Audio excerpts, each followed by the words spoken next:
విద్యా సంస్థలు, metro rail, metro జలాలు, ఔటర్ రింగ్ రోడ్డు, హైటెక్ సిటీ, అంతర్జాతీయ airport, knowledge park, financial district, American consulate, ఇతర దేశాలకు సంబంధించిన కౌన్సిలేట్ జనరల్స్ని హైదరాబాద్కి రప్పించి ఈ హైదరాబాదు నగరానికి అంతర్జాతీయ గుర్తింపు తీసుకొచ్చింది 2004 నుంచి 2014 సంవత్సరంలో కాదా? ఇదే కాదు, 2013 సంవత్సరంలో ఐటీ ఉద్యోగాలను పెంచాలని ఐటీఐఆర్ కారిడార్ను తెలంగాణ రాష్ట్రానికి మన్మోహన్ సింగ్ గారు ఇస్తే, మోడీ గారు, చంద్రశేఖరరావు గారు 2017లో ఐటీ కారిడార్ను రద్దు చేసి లక్షలాది మంది ఐటీ నిపుణుల యొక్క ఉద్యోగ ఉపాధి అవకాశాలను పోగొట్టింది కేసీఆర్, నరేంద్ర మోడీ గారు కాదా? ఈరోజు ప్రత్యక్షంగా లక్షలాది ఉద్యోగాలు, లక్షలాది కోట్ల రూపాయల ఆదాయం ఈ రాష్ట్రానికి వచ్చింది అని అంటే 2004 నుంచి 2014 వరకు ఆనాటి ప్రభుత్వం తీసుకున్న భవిష్యత్ కార్యాచరణ కాదా?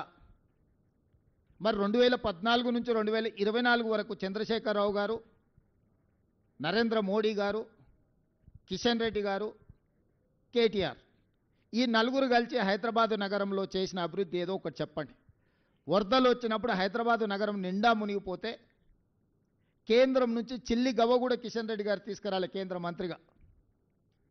సచివాలయంలో ఉన్న దేవాలయాన్ని కూలగొడితే కూడా, సచివాలయంలో ఉన్న మసీదును కేసీఆర్ కూలగొడితే కూడా, కిషన్ రెడ్డి గారు సొంత నియోజకవర్గంలో ఇంత దుర్మార్గం జరిగితే కూడా ప్రశ్నించలేదు. వాళ్ళు పదే పదే చెప్పే కమాండ్ కంట్రోల్ రూమ్, సచివాలయం, ప్రగతి భవన్, కాళేశ్వరం ప్రారంభించి పూర్తి చేసినవి ఈ 4 చంద్రశేఖరరావు తెలంగాణ రాష్ట్రంలో. 1,50,000 కోట్ల రూపాయల అంచనాలతో మొదలుపెట్టిన కాళేశ్వరం 1,02,000 కోట్ల రూపాయల బిల్లులు చెల్లించిండు కాంట్రాక్టర్లు. కాళేశ్వరం కట్టడం, కాళేశ్వరం కూడడం 3 సంవత్సరాలలో జరిగిపోయింది. 1,00,000 కోట్ల రూపాయలు గోదావరి పాలైపోయినాయి.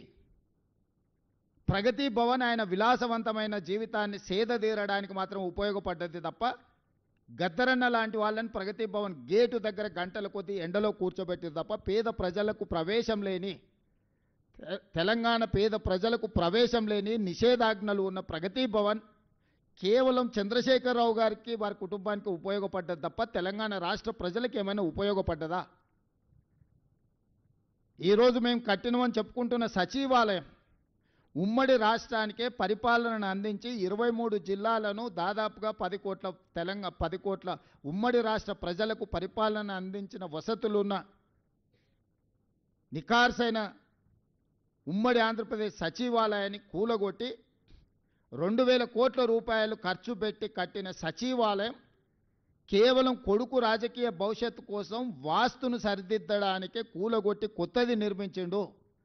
కొత్తగా ఏమైనా ప్రజలకు ఆ సచివాలయం వల్ల అదనపు సౌలభ్యం ఏమైనా వనకూరిందా? అదనపు ప్రయోజనం ఏమైనా ఉన్నదా?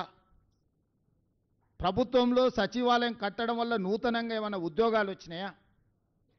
ఎవరికైనా ఉపాధి కానీ, ఎవరికైనా భవిష్యత్ ప్రణాళికలకు ఆ సచివాలయం ఏమైనా పనికొచ్చిందా? కేవలం నీ కొడుకును ముఖ్యమంత్రిని చేయాలన్న ఆలోచనతో వాస్తు సరిగ్గా లేదని ఇంకా 100 సంవత్సరాలు సేవలు అందించగలిగిన భవనాలను కూల్చేసి, ఎల్ఎన్టీ లాంటి సంస్థలు కట్టిన భవనాలను కూల్చి ఇప్పుడున్న సచివాలయం కట్టినవు. పేద ప్రజలకు ఆ సచివాలయం వల్ల అనాపైస ప్రయోజనం ఏమైనా వనగూరిందా?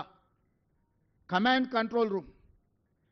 కంట్రోల్ రూమ్ ద్వారా ప్రతిపక్ష నాయకుల ఇళ్ల ముందు సీసీ కెమెరాలు పెట్టి కమాండ్ కంట్రోల్ రూమ్లో కూర్చొని చూసుకోవడానికి, ప్రతిపక్షాల మీద, తనంటే గిట్టని వాళ్ళ మీద, పాత్రికేయ మిత్రుల మీద నిఘబెట్టడానికి కమాండ్ కంట్రోల్ రూమ్ కట్టినవు తప్ప, కమాండ్ కంట్రోల్ రూమ్ అంతకుముందు ఎవరినన్నా లోపలికి రానిచ్చిండ్రా? లోపల ఏముందో అదొక గండికోట రహస్యం.